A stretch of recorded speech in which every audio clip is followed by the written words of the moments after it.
नमस्कार, मी सिद्धेश दिलीप शिगवण न्यूज अनकटच्या पुणे कनेक्टमध्ये तुम्हा सर्वांचं स्वागत करतोय। पुण्यामध्ये आज काय दिवसभरात 10 महत्त्वाच्या घडामोडी घडल्यात पाहूयात। पुण्यामधील सिंहगड रोडवरील उड्डाण पूल आता चर्चेचा विषय ठरलाय। पुलाचे काम पूर्ण होऊनही अद्याप हा पूल चालू का केला नाही असा प्रश्नच पुणेकरांना पडलाय। या पुलाच्या मुद्द्यावरती आज राष्ट्रवादी शरद पवार गटाकडून राजाराम पूल येथे ठिय्या आंदोलन करण्यात आलं। यावेळेला आंदोलकांनी देवेंद्र फडणवीस यांच्यावरती जोरदार टीका करत निषेध नोंदवला। राज्याचे उपमुख्यमंत्री देवेंद्र फडणवीस यांना त्यांच्या सोयीनुसार पुलाच्या उद्घाटनाला येता यावं म्हणून महापालिकेचे आयुक्त राजेंद्र भोसले यांनी पुलाचं काम लांबवल्याची टीका शहराध्यक्ष प्रशांत जगताप यांनी माध्यमांशी बोलताना केली।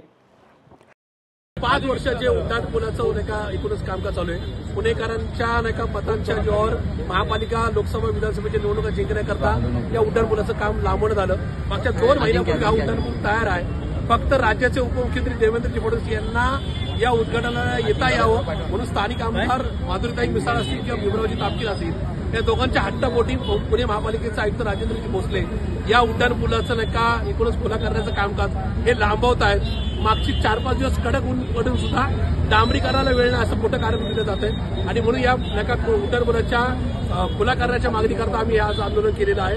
आज या आंदोलनाच्या माध्यमातून आम्ही पुणे महापालिकेला इशारा दिलेला आहे। पुढच्या 4 दिवसात तुम्ही देवेंद्र फडणवीसांना आणा, नरेंद्र मोदींना आणा किंवा या ठिकाणी जो बायडनला आणा, हा उड्डाण पूल तुम्ही 4 दिवसात खुला करा।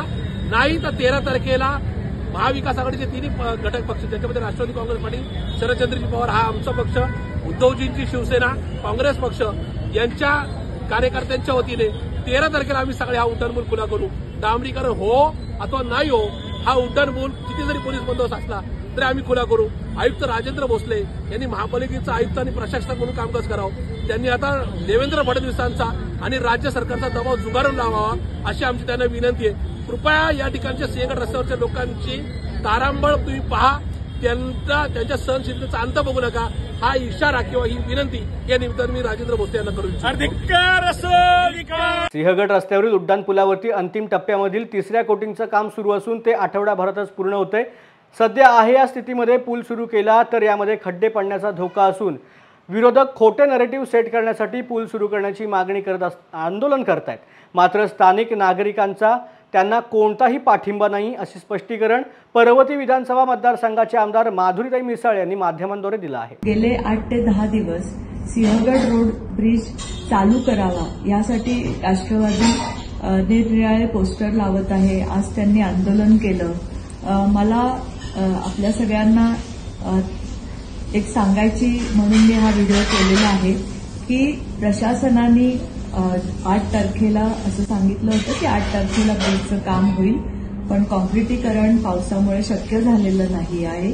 3रा कोट दिल्याशिवाय जर आपण ब्रिज चालू केला तर तिथे खड्डे पडण्याची शक्यता आहे असं प्रशासनाकडनं इंजिनियरनी सांगितल्यामुळे आपण ते उद्घाटन घेऊ शकलेलो नाही। पण राष्ट्रवादी काहीतरी दाखवायचं म्हणून, कारण ते स्वतःनी काहीच कामं केलेली नाहीयेत, त्यामुळे दुसऱ्याच्या बाबतीमध्ये फक्त निगेटिव्ह नरेटिव्ह तयार करणं हे एकच काम आता विरोधी पक्षाला राहिले असल्याकारणाने ते त्याच्यावर आंदोलन करत आहेत। आणि मला खरंच सांगायला समाधान वाटतं की माझ्या सिंहगड रोडच्या कुठल्याच मतदारांनी आजपर्यंत तो ब्रिज चालू करावा याच्यासाठी आग्रह केलाय किंवा मला फोन केलाय असं काही झालेलं नाही। पण त्यांच्या नावावर राष्ट्रवादी आज आंदोलन करते। त्या आंदोलनामध्ये पण माझे सिंहगड रोडचे कोणीही नागरिक मला दिसून आलेले नाहीये। नागरिकांचं असंच सहकार्य मला राहावं। पुढच्या ह्याच्यामध्ये ज्या वेळेस 3रा कोट होईल आपण पुढच्या आठवड्यातच त्या ब्रिजचं उद्घाटन करू। उद्या क्रांतीदिनी छत्रपती संभाजीनगर येथे प्रहार संघटनेच्या वतीने दिव्यांग बांधव, महिला आणि शेतकऱ्यांच्या विविध मागण्यांसाठी आक्रोश मोर्चा काढण्यात येणार आहे। या आक्रोश मोर्चात आंदोलनामध्ये सहभागी होण्यासाठी पुरंदर तालुक्यामधून 2000 दिव्यांग बांधव जाणार आहेत, तर पुरंदर तालुक्यामधील निरा येथून दिव्यांग बांधव हे छत्रपती संभाजीनगरकडे आजच मार्गस्थ झालेत। त्यांच्याशी संवाद साधलाय आमचे प्रतिनिधी राहुल शिंदे यांनी। दिव्यांग बांधव, शेतकरी आणि महिलांच्या विविध मागण्यांसाठी आमदार बच्चू कडू यांच्या नेतृत्वाखाली संभाजीनगर येथे आंदोलन करण्यात येते। 9 ऑगस्ट क्रांतीदिनी हे आंदोलन करण्यात येणार आहे आणि या आंदोलनासाठी पुरंदर तालुक्यातील निरा येथून काही दिव्यांग बांधव हे आज रवाना होत आहेत। नक्की काय आंदोलन असणार आहे, कशा प्रकारचं आंदोलन असणार आहे आणि काय मागण्या आहेत हे आता आपण जाणून घेणार आहोत। काय सांगाल, बरेचसे दिव्यांग बांधव असतील किंवा महिला भगिनी असतील हे आता संभाजीनगरकडे रवाना होतात, तुम्ही त्यांच्याबरोबर जातात, काय मागण्या आहेत, कसलं आंदोलन आहे? दिव्यांगांचे 6000 रुपये पेन्शन मिळावी दिव्यांगांचा प्रतिनिधी लोकप्रतिनिधी स्थानिक स्वराज्य संस्थेमध्ये असावा, दिव्यांगाचा 10 लाखाचा विमा असावा, अशा विविध मागण्या घेऊन दिव्यांगांच्या प्रश्नावरती, शेतकऱ्यांच्या प्रश्नावरती, सर्वसामान्य माणसासाठी बच्चूभाऊंनी 9 तारखेला क्रांती दिनाच्या निमित्तानं आंदोलन पुकारले आणि या आंदोलनामध्ये महाराष्ट्रातले गडचिरोलीच्या त्या कोपऱ्यापासून ते सिंधुदुर्गाच्या बांध्यापर्यंत महाराष्ट्राच्या कानाकोपऱ्यातून प्रहार सैनिक उद्या संभाजीनगरमध्ये हजर होतोय आणि 2 लाख कार्यकर्त्यांचा क्रांती दिनाच्या निमित्तानं उद्याच्या संभाजीनगरच्या क्रांती चौकातून छत्रपती संभाजीनगरच्या विभागीय आयुक्त कार्यालयावरती उद्याचं आंदोलन होतंय आणि उद्याचं आंदोलन आम्ही यशस्वी करू आणि त्यांना ताकद देण्यासाठी आम्ही पुणे जिल्ह्यातले प्रहार सैनिक असेल, प्रहार दिव्यांग संघटना असेल, क्रांती मोर्चा असेल, या सगळ्या संघटनात त्यांना ताकद देण्यासाठी या पुणे जिल्ह्यातून 10,000 कार्यकर्ते जात आहेत आणि पूर्ण तालुक्यातून 2,000 कार्यकर्ते ह्या संभाजीनगरकडे आगेकूच करतायत. पुण्यामध्ये नुकत्याच झालेल्या मुसळधार पावसामुळे शहरामधील नदीकाठच्या भागाला पुराचा मोठा फटका बसला. या पूरग्रस्तांच्या विविध मागण्यांसाठी रिपब्लिकन पार्टी ऑफ इंडियाच्या आठवले गट आणि पूरग्रस्तांनी आज पुणे महानगरपालिकेवरती आक्रोश मोर्चा काढला.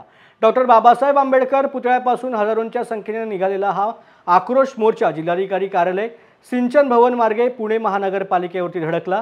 प्रशासनाने या परिस्थितीचा गांभीर्याने विचार करून पूरग्रस्तांना तातडीने नुकसान भरपाई द्यावी अशी मागणी या मोर्चाद्वारे करण्यात आली.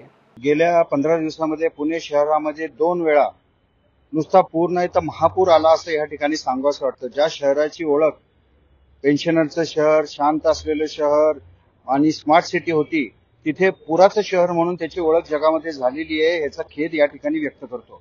या पुरामध्ये जवळजवळ 10,000 कुटुंब हे बाधित झालेले आहे. मुळा आणि मुठा या दोन्ही नदी काठच्या बाजूला तसेच नाल्यांवरती बेकायदेशीरपणे मोठी प्रमाणामध्ये बिल्डर लॉबीला हाताशी धरून या ठिकाणी धोरणं आखली गेलेली आहेत आणि एवढंच नाही तर अतिक्रमण झालेली आहे. त्याचा हा दुष्परिणाम आहे. आज नदी सुधार योजनेच्या माध्यमातून नदीचं पात्र कमी झालेलं आहे. पाऊस कितीही पडला तरी देखील 90,000 क्युसेक्स मध्ये 1997 मध्ये पूर आला होता, 67,000 क्युसेक्स मध्ये 2011 मध्ये पूर आला होता आणि आता तर 28,000 क्युसेक्स मध्ये पुणे शहरामध्ये पूर यायला लागलाय. म्हणजे ह्याचा अर्थ पाऊस कमी पडला तरी पूर येण्याची परिस्थिती. ह्याला जबाबदार कोण आहे? तर ह्याला जी काही पॉलिसी आहे, जी काही धोरणं आहेत, ज्याच्यामध्ये पाणी वाहून येण्याची क्षमता ज्या नदीमध्ये नाल्यांमध्ये असते त्याच्यावरची अतिक्रमणं हे जबाबदार आहेत. म्हणून ती तात्काळ काढावी ही आम्ही रिपब्लिकन पक्षाच्या वतीने आज जवळजवळ 10,000 लोकांचा मोर्चा काढून 10,000 कुटुंबवासीय यांच्या वतीने आम्ही जिल्हाधिकारी, सिंचन भवन तसेच महानगरपालिकेचे आयुक्त यांच्या माध्यमातून राज्य सरकारचा नाकर्तेपणा आणि पुरामध्ये वाताहत झाल्यानंतर मुख्यमंत्री येतात, पालकमंत्री येतात आणि सर्व मंत्री या ठिकाणी येतात, भेट देऊन जातात, घोषणा करतात.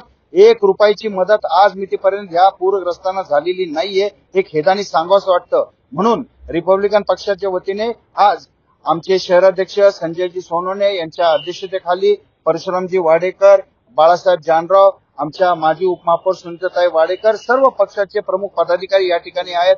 या ठिकाणी बाबुराव घाडगे आहेत, मंदारजी आहे, श्याम सदाफुले, आम्ही अमोल खंडाळे आणि सर्व जे आहे जवळजवळ सर्व रिपब्लिकन पक्ष पुणे शहरातला आज रस्त्यावर उतरून भर पावसामध्ये आम्ही शासनाला जाग आणतोय. आपण तात्काळ मदत द्यावी, कमीत कमी 25,000ची मदत ही तात्काळ द्यावी, झालेलं सगळं नुकसान भरपाई ही द्यावी, एवढी मागणी आम्ही या ठिकाणी केलेली आहे. आणि सिंचन भवनामध्ये अधिकाऱ्यांना भेटून निळी व लाल रेषा जी पुराची आहे त्याच्यामध्ये फेरबदल करून नव्याने ती आखण्यात यावी ही देखील मागणी आम्ही या ठिकाणी केलेली आहे.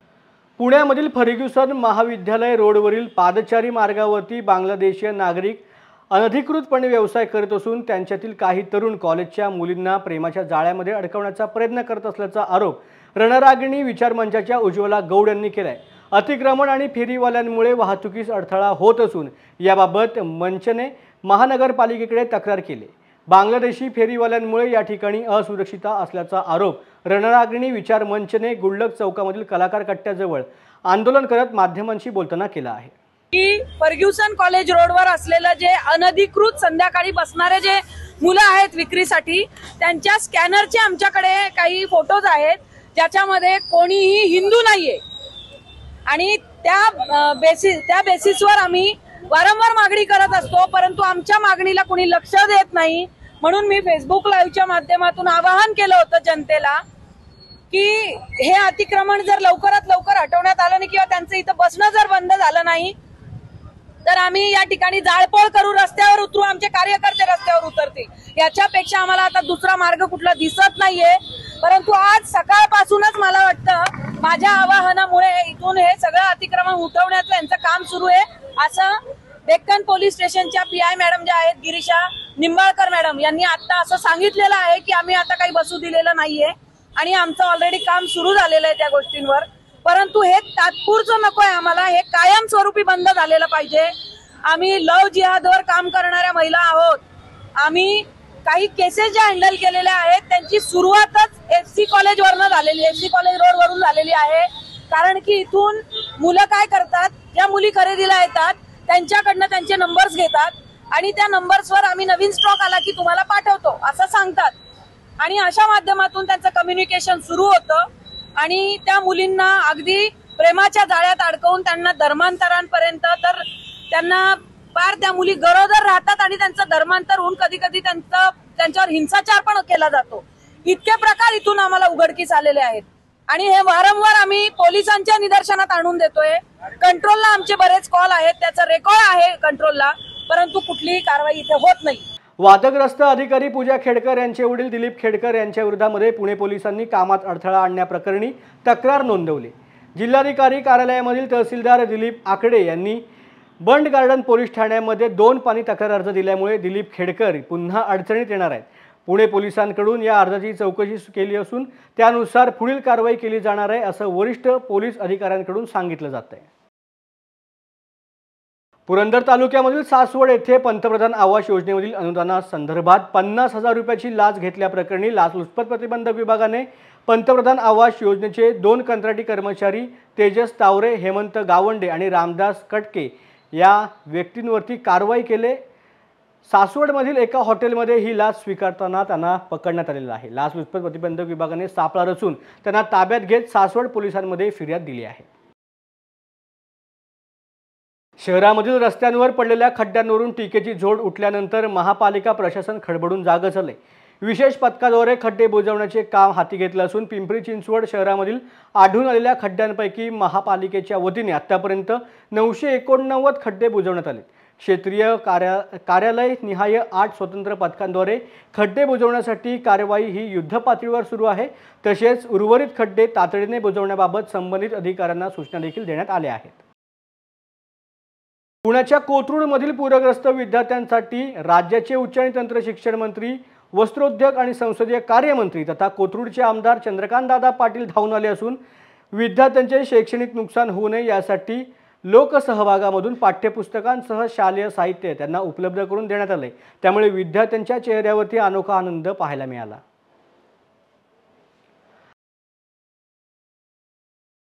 ऑलिम्पिक पदक विजेता नेमबाज स्वप्नील कुसाळे याचं पुण्यामध्ये मोठ्या जल्लोषात स्वागत करण्यात आले। कोल्हापूरच्या स्वप्नीलने ऑलिम्पिक स्पर्धेमध्ये 50 मीटर 3 पोझिशन शूटिंगमध्ये ब्रॉन्झ पदक मिळवून इतिहास रचताना खाशाबा जाधव यांच्यानंतरचा महाराष्ट्रामधील दुसरा खेळाडू होण्याचा मान मिळवला। आज त्याचे पुण्यामध्ये आगमन झालं असून त्याच्या उत्तुंग कामगिरीला सलाम करण्यासाठी शिवछत्रपती क्रीडानगरी बालेवाडी येथे एका विशेष सत्कार समारंभाचं आयोजन करण्यात आलं होतं। तत्पूर्वी आर्किड हॉटेल ते शूटिंग रेंज दरम्यान त्याची मिरवणूक देखील काढण्यात आली। वेळ झाले पुणे कनेक्टमध्ये आता इथेच थांबायची। पुन्हा भेटू नवीन बातमीपत्रात। धन्यवाद।